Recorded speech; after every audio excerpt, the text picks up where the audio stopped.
So I am here with Pimpin Ken, also known as Ken Ivy from the streets of Milwaukee and Chicago. He also, was Mac of the Year. You may know him from Pimps Up, Hose Down, where he was also a consultant.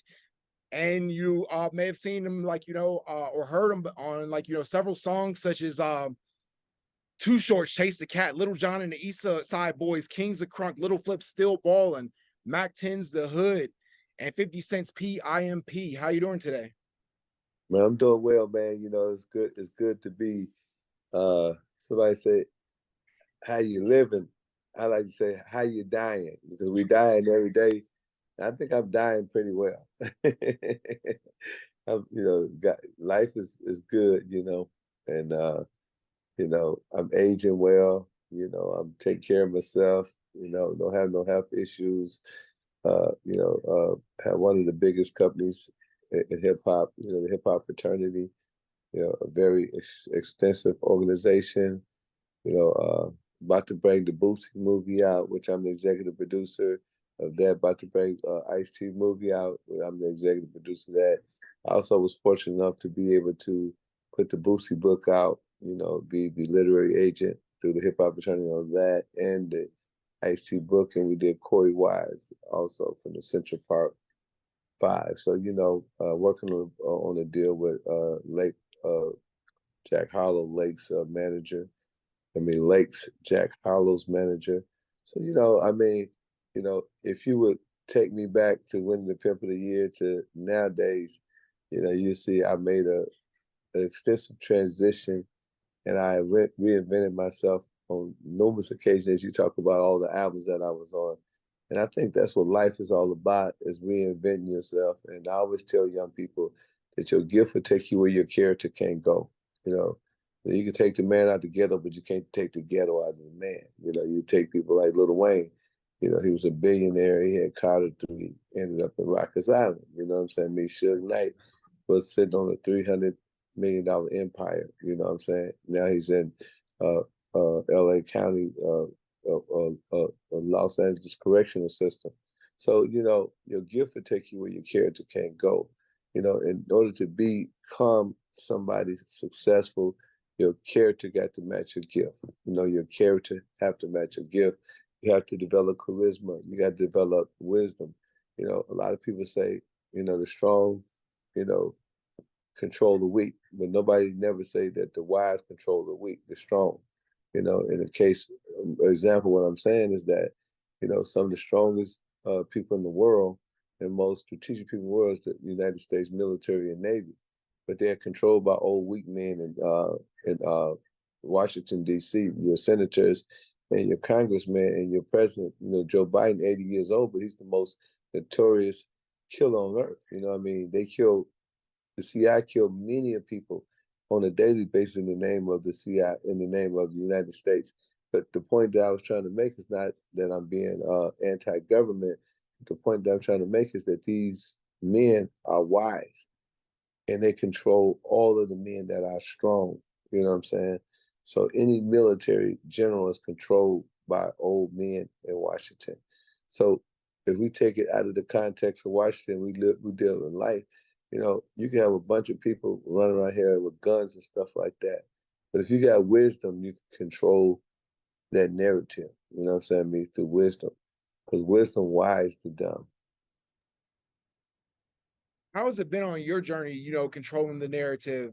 Because I'm sure going from pimping to legitimacy, you actually have brand partnerships in the past, corporations like the National Basketball Association and many other really impressive corporations. So what was it like going from the streets and transitioning to being a legitimate entrepreneur? Well, it's called pivoting. You know what I'm saying? I believe Mr. TD Jakes, he got a message called when to pivot. Pivotable moments. So like if you take my life prior to Pimp Up Hoes Down, it's hey bitch, hey ho, say bitch, hey ho. You know what I'm saying? And it's like, yeah, my nigga, it's fly guy type shit, right? So that's the fly guy. But then, you have a defining moment in your life when somebody like HBO come to you and say, hey, we're doing this documentary. And then you do this documentary seen by 1 billion people, you become this famous person overnight. That's when you pivot. You know what I mean? You pivot because if you do the same thing at 30 that you're doing at 20, you done lost 10 years. So I'm 31 at the time. So I knew then it was time to pivot and go legit. So I started doing legitimate things, buying real estate, investing in daycares, investing in, my own publishing company, writing books and so on and so forth. So that's what any young person should do. Whenever you have a defining moment or you have a situation where you can pivot, is pivotable and you can make a change, then that's when you make that transition. And then once you transition into other lives, and the thing that I would like to tell all young people is that the road that you take to get to your destiny is not going to be the ones that get you there. It's going to be your detours. So, HHF was a detour, because I thought I was going to pimp forever until HBO came. And I said, oh, I'm not going to pimp forever. I'm going to be a filmmaker. So I did the movie Pimpology. Then I said, oh, I'm not going to do movies forever. You know what I'm saying? I'm going to be an intro, outro man for all rappers all over the world and be on millions of records. Oh, no, I'm not going to do that. I got something else I want to do. I want to write books. And I'm not just going to be an author, you know what I'm saying? I'm going to be, the founder of the hip hop fraternity. So life will show you when to pivot. Life will show you if you pay attention, you give yourself a checkup from the neck up, and you self-absorbent from the perspective of knowing who you are as an individual. You know what I'm saying? Knowing yourself. I'm a part of the Moore Science Temple. In the Moore Science Temple, the Honorable Noble G. Ali, says in the Circle 7 that if you ask me what to study, I would say yourselves. You ask me to study what next, he said, I would reply yourselves. That's in our Circle 7. So that's one of the things. And being connected to divine origins, what I'm saying, me, the creator who was never created. So I stay connected, what I'm saying. If I don't want to pray, what I do is I put my shoes under my bed so I can get up under there and get my shoes and put them on and get on my knees and say, thank you, Lord. Thank you a lot. Thank you, Jesus. Thank you, whoever you worship. And that's one of the things that, having a good God conscience and believing in the man of above. And people don't believe in that, but I'm telling you, man, something is moving this universe, man. I look at the trees up, I'm up in my condo right now. I'm on I don't know, I think about the 10th floor. I'm looking at my condo, I'm looking at the sky right now. And I'm looking at the sun. I know the ultraviolet rays of the sun is beaming on these trees. You know what I'm saying? These trees is getting, energy from the sun, and the trees are emitting and they're pouring out oxygen so we can breathe. You see what I'm saying? And we're breathing, you know what I'm saying? So we're inhaling and exhaling. And some of the stuff that we inhale, some of it got carbon dioxide in it. You know what I'm saying? So when you think about that, you say, you think about my body, it's 72%, 75% water.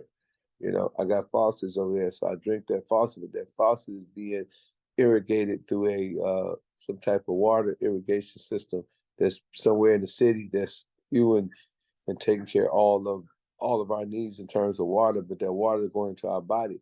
So somebody is a scientist to create that mechanism of so many different exports, of entries and point of entries that who we are. So, even if you don't call them God, even when you say you're atheist, you believe in something. Even atheists believe in being an atheist. So, God is my first and foremost reason for me changing because, man, I've been shot 5 times. When I first came home from prison, I used to ride around with an AK and 3 9 millimeters, and the law says if you're ex-felon in possession of a firearm, that you get 15 to life. So I was facing life every day. I did this for 2 years until I woke up and I realized, that I was being stupid. I got hit by a semi truck in a convertible Benz, a 2-seater Benz, head on, lived.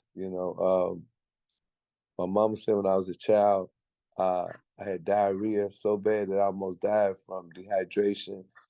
I got hit by a car at about 7 years old. Got hit by another car about 9. And it hit one of my testicles, totally messed one of my testicles up. The doctor said I might not have children. Thank God I got 5 children, six, I think 7 children. I don't know. I got a bunch of children. So, that's God. That's to me, that's my proof of God. God put a pistol on me in Houston, tried to, somebody put a hit out on me. I took the pistol whipped the dude. One of my partners and I, we was at this club called CC, got up the pistol. He gets shot in the eye and in the arm. I, I took the pistol from the guy. He could have killed me, but that's the only option I had was either take the pistol or die. And God allowed the gun to jam on him as I was running to try to get to the pistol. He couldn't shoot me. You know, um, I had COVID twice, maybe 4 times, survived each situation. The first time I got COVID, I was in a near death situation. When I was 3 years old, my babysitter molested me. You know what I'm saying? It messed my mind up. She messed my mind up for years. That's why I'm so desensitized towards women. You know what I'm saying? Because I didn't have no respect for women because there was an indelible mark in my brain that caused me to not to respect this broad, respect women, period, And, my mama had 9 kids, so I was like the fifth. So, when I was born, my brother Kali, he had to be abandoned. When I was born, Tony abandoned me. My brother Marvin abandoned him. My sister Lynette abandoned. So we had abandonment issues, meaning that if you're on the titty and you being breastfed and you being the baby for 4 or 5 years until the next baby come, you cherish that relationship with the mother. You know what I'm saying? I mean, when she abandons you and say go play with the kids, it caused us to have abandonment issues. So I had abandonment issues, I had trauma. I was molested by a woman. You know what I'm saying? I mean, it was just all these things that transpired in my life that make me say, thank you, Lord. You know what I'm saying? Thank you, God, for bringing me through. Because without a storm, you know what I'm saying, you can never have a rainbow. And as T.D. Jakes always say, you need a Goliath. Every situation in your life is a Goliath. But he also said that God would make your enemies your footstool. These young boys got something out here called I'm stepping.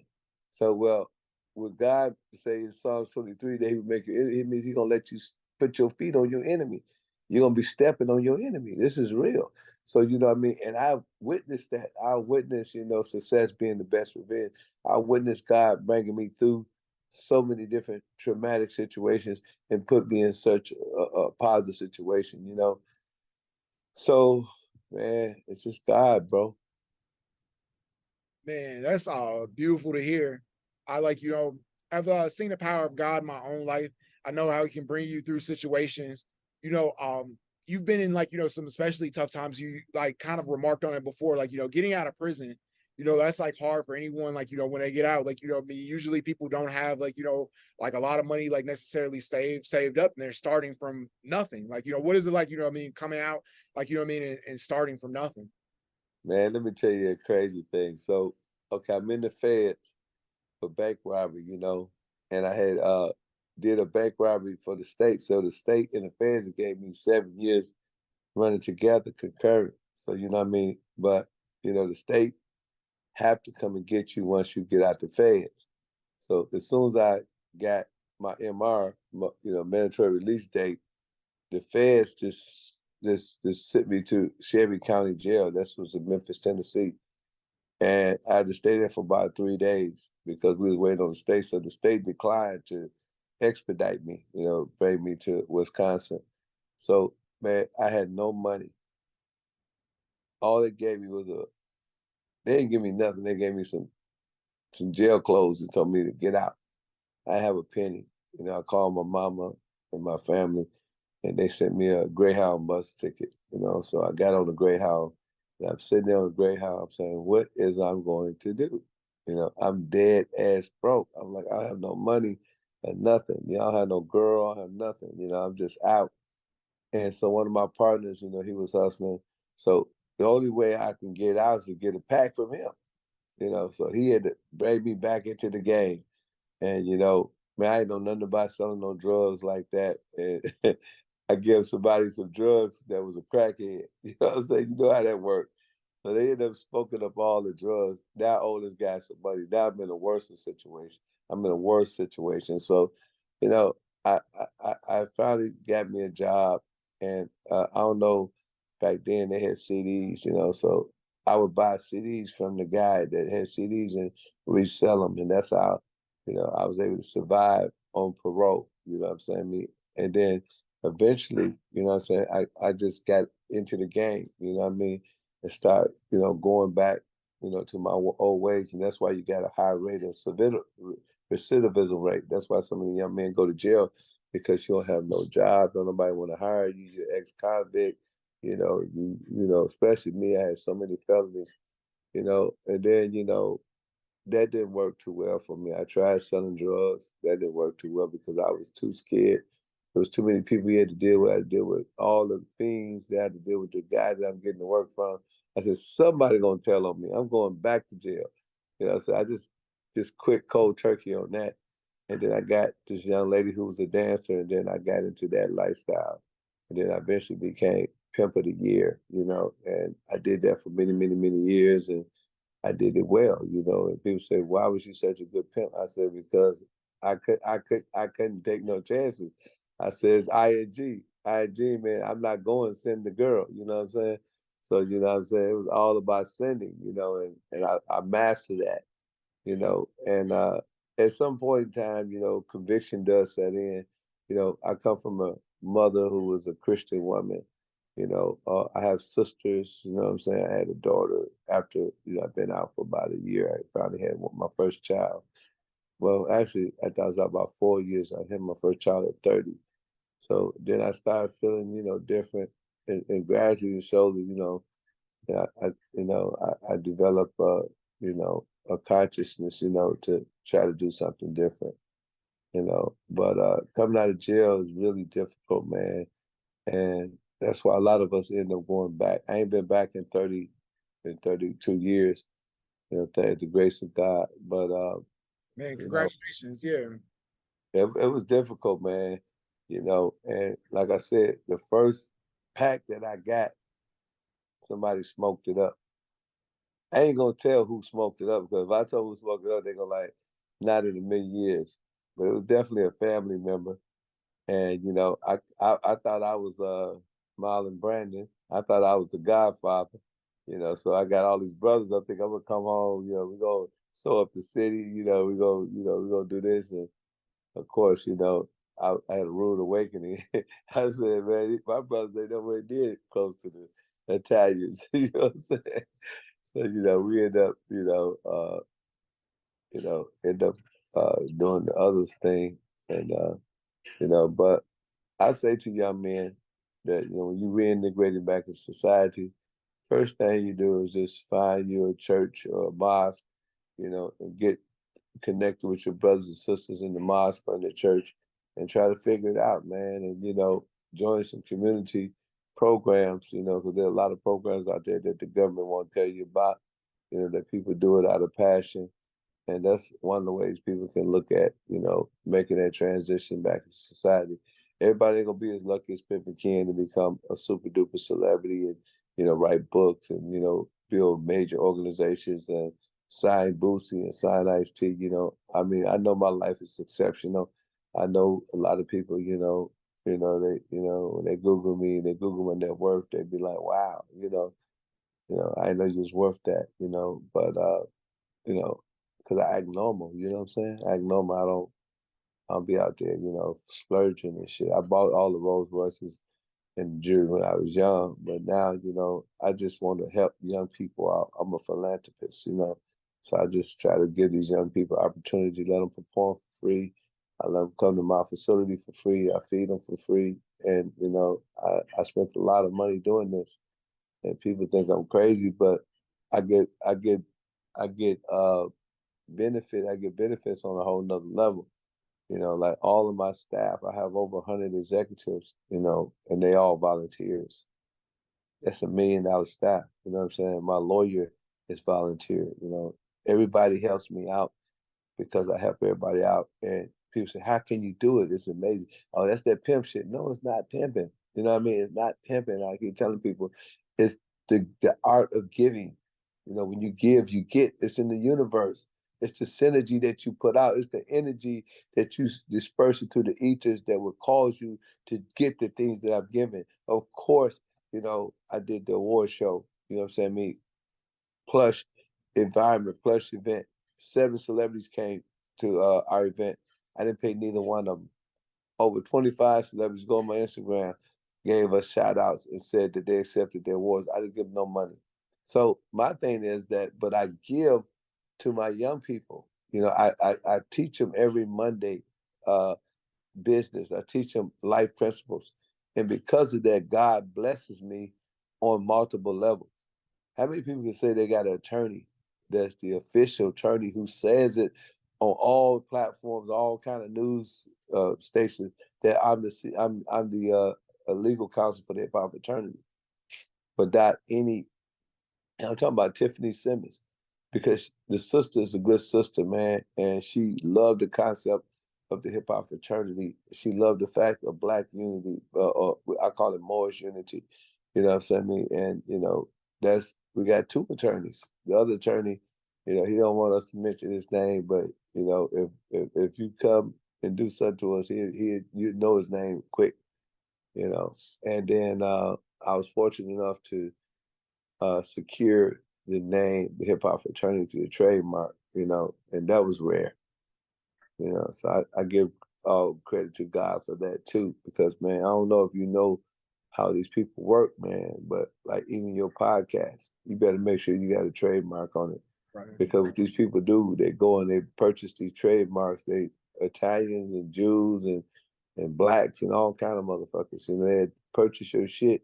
They try to sell you that shit back for an exorbitant amount. You know, like for especially if you got a multi-million-dollar enterprise, they try to sell it to you for millions, and they only pay $10 for it. You know, Right. and that's a game that they play out here. But you know, young people need to get their business straight. You know, make sure you get all your copyrights, get your trademarks.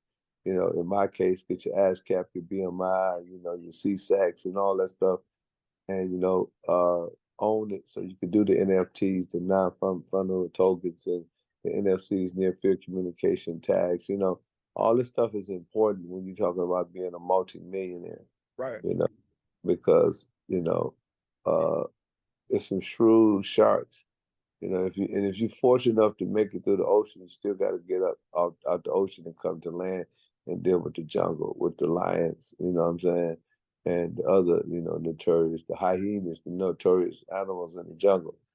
If you could get past the whale, being swallowed by a killer whale, being devoured by a shark, you know what I mean? You still have to, you know, make sure one don't tear into your flesh. You know what I'm saying? And yeah, that's it. Yeah. Like I know the importance of trademarks because um I've had my experience of like, applying for trademarks and also like I saw like, something in the news, like, where you were saying about how like people will purchase trademarks, someone that purchased like the Black Lives Matter trademark like a couple years ago. And like, but it was like because of like public outrage, the person who had purchased it ended up giving it back. Cause like, they're like, he was trying to sell it for like an exorbitant amount, and like, so like I could definitely see like, what I mean, and stuff, everything like why like, trademarks are important. Um, and it was like Elizabeth Holmes, she's the founder of Theranos. She's like, starting her federal prison sentence today. Like, for 11 years, like, she went to jail for like, she had this company. They claimed they had devised like, blood tests that required very small amounts of bloods and it could be performed rapidly and accurately. Now she's going to prison and stuff, everything. She's gonna be working for like 12 cents an hour. The highest she can make is $1.15 an hour. What are your thoughts? Well, I've been there. You Yeah, know, I work for those hour rates. You know, I think it's all. It was never prepared. You know, prison was never designed for people like her. You know, when the founders and the you know, I would call their forefathers, when the forefathers were constructing and building the Constitution, the 13th and 14th Amendment, they were trying to construct laws that reinstitute slavery. It says slavery is abolished except for one duly commits a crime. So basically, the 13th Amendment gives the law or the attorney You know, they have all kind of slave acts back then. You know, I could go into it. It's too deep and too extensive for your audience, but just so they know that the 13th Amendment is the reason why, you know, those labor rates is there. You know what I mean? Because it was meant to reinstitute slavery. And you see that she's there, but 51% of the people incarcerated nowadays are of African American descent. And African Americans is about 40 million, about 13% of the population, with a potential prison goers, you know, people that's eligible to go to prison is probably about 7%. So you got 7% of the people that's eligible for prison in a country that have 350 million people, which black folks represent 15%, which is 40 million.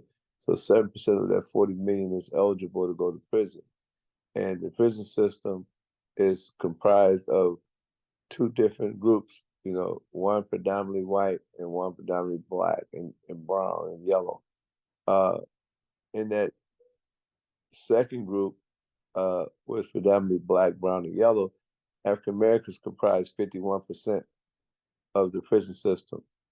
You know, 1 in 4 African Americans on probation, parole, or some type of supervision. That's out of the totality, right? So when you look at that and you look at the disparities in the criminal justice system and you look at the 13th Amendment, you get why you have 13%, because it's easier for them to incarcerate us. And then it's been an attack on the black man since the Civil Rights Movement, the Black Panthers, the SNCC, and all the other organizations. Because when you think about it, you know, we were actually getting out of our situation in the 60s. We were becoming conscious. You know, it was black consciousness, you know, the Black Panthers, you know, there was a lot of brothers, you know, educating themselves. Huey Newton, you know what I'm saying? Me, H. Rap Brown, these brothers, you know, Elvis Cleveland, they were sharp. They had their shit together, you know. Fred Hampton, they killed that brother, you know, shot him over 100 sometimes, if I'm not mistaken. You know, and you take all that into account, and then you take, you know, white flight, you know, white people moving to the suburbs. You take black flight, people moving from Mississippi to fulfill those jobs that was going on, you know, that was available during World War II, during the Vietnam War, in those factories. And then those factories abandoned the community and moving out into the suburbs. And, you know, all these white people moved out to the suburbs. And then they found out that, you know, when they wanted to come to the city or when they want to go to the city and work, that it was costly. You know, and then they said, let's gentrify, let's take the communities back. And then they take our communities back.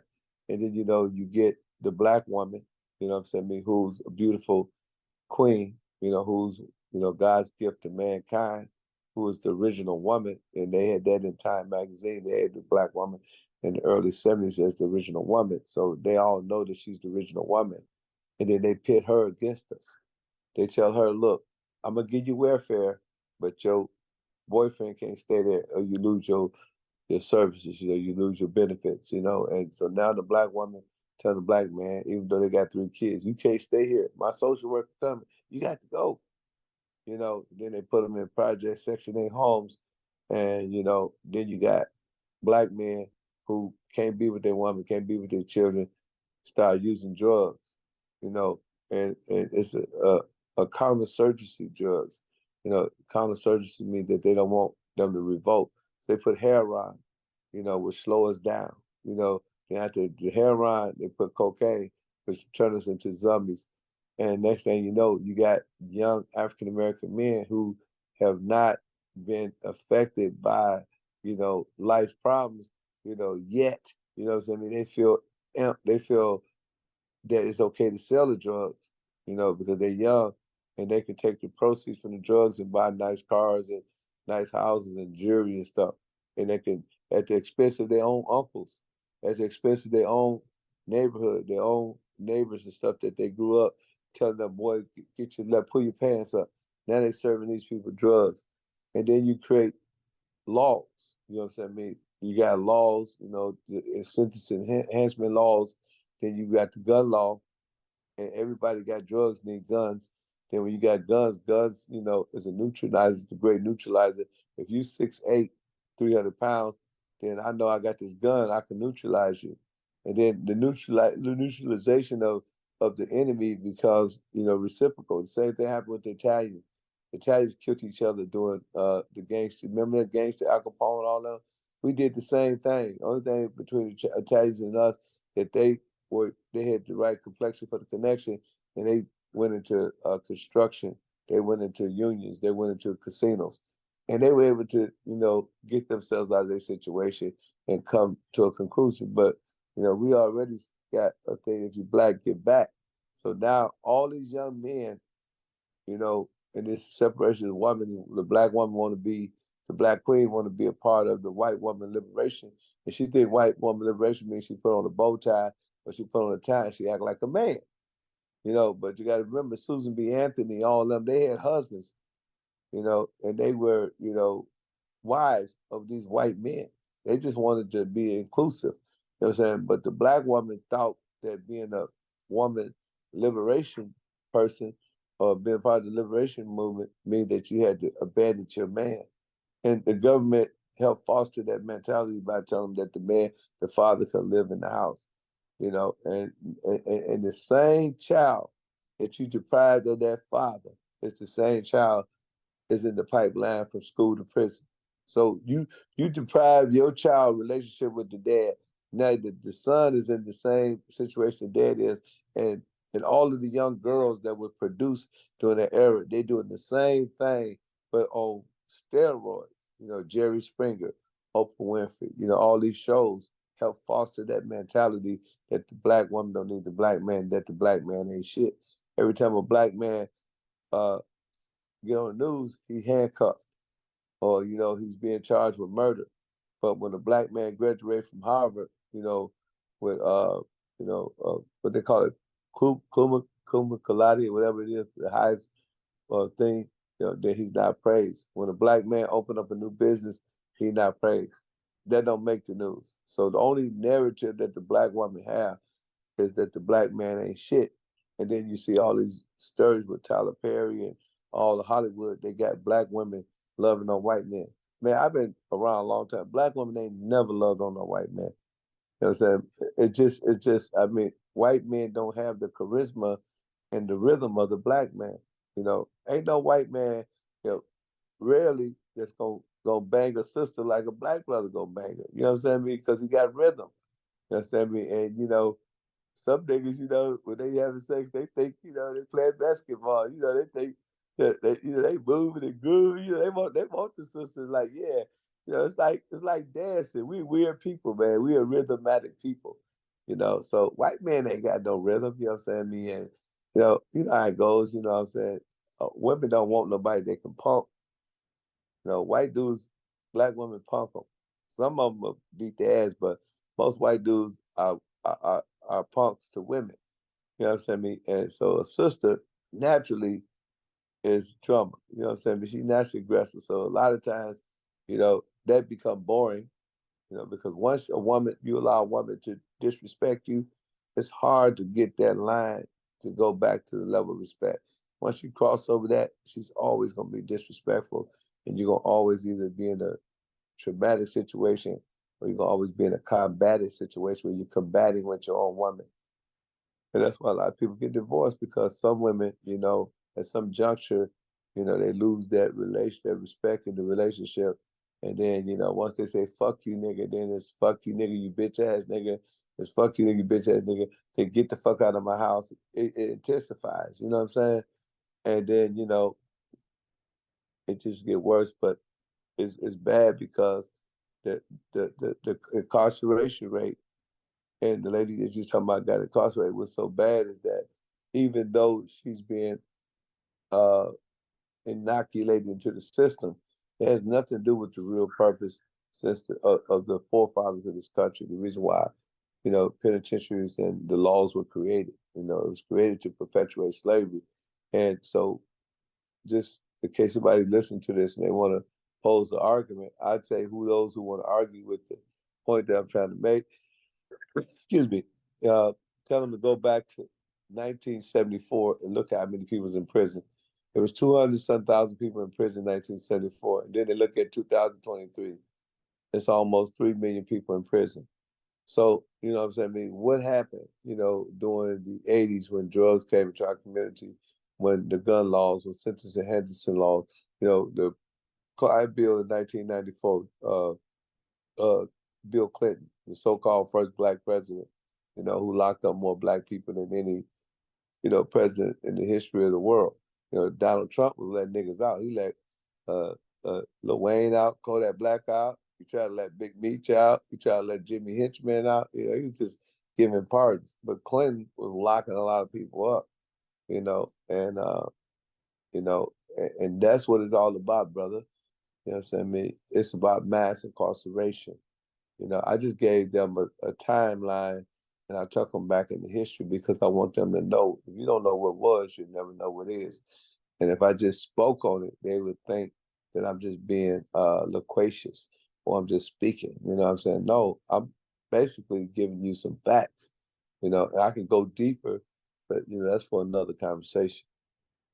Man, like, that's one of my passions, like, the criminal justice system, like, I feel like, and stuff like, everything that you've said, like, what I mean, and stuff as far as like mass incarceration and stuff and everything, like, I've witnessed it, as an African American in this country, like, and experienced it firsthand. And one of the things, like, that has always fascinated me is in hip hop. I feel like, sometimes there's contradictory messages because, like, a lot of people want to embrace, like, the pimp culture. And like I feel like, then you'll see them do something like where they'll pay, like, a IG model or like, adult film star, like, thousands of dollars, like, be with them. So like, what is your mindset on the idea of like it's not tricking if you got it? Well, you know, I almost got in trouble about that. You know what I'm saying? I got it on 50. I got on everybody telling me it is tricking if you got it. So ain't no such thing as, you know, a superior trick or a exempt trick. You know what I mean? If you're a trick, you're a trick. You know what I mean? You know, tricking is tricking, you know what I mean? And if you got it, you could trick a little bit more. You know, do I got anything against tricking? No, tricking pay a lot of my bills. Keep on tricking. I'm pretty sure a lot of the P's probably say hooray, pimp, pimp, pimp, pimp, hooray, you know, for that. You know what I'm saying? I mean, so, but you know, I think it's more so not really tricking. And let's get into the essence of what I'm about to say. Don't look at it just tricking. I think that in most cases, you know, when you see men, you know, uh, getting away from their women, a lot of guys think it's tricking. No, it's like some of these households is so traumatic. Some of these women are so dramatic when it comes to being drama queens that you know a lot of times the man just go for that companionship. You know, because you go in a strip club and a guy throw $1,000 away. He don't get no pussy, but he get companionship, and those women are you know, like miniature psychiatrists, you know what I'm saying? So they give them a psychosis moment, you know what I'm saying? I mean, so in that scenario, you know what I'm saying? I mean, a lot of guys, there's some guys, you know, that buy sex for women. They don't buy sex just to buy sex. I think Miles Monroe said it kind of clearly. He said, black men love to release. You know, we got over 1 billion sperms in our testicles, and those sperms have to go somewhere. You know what I'm saying? I mean, and when a man wants to release that sperm out of his testicles, it's not that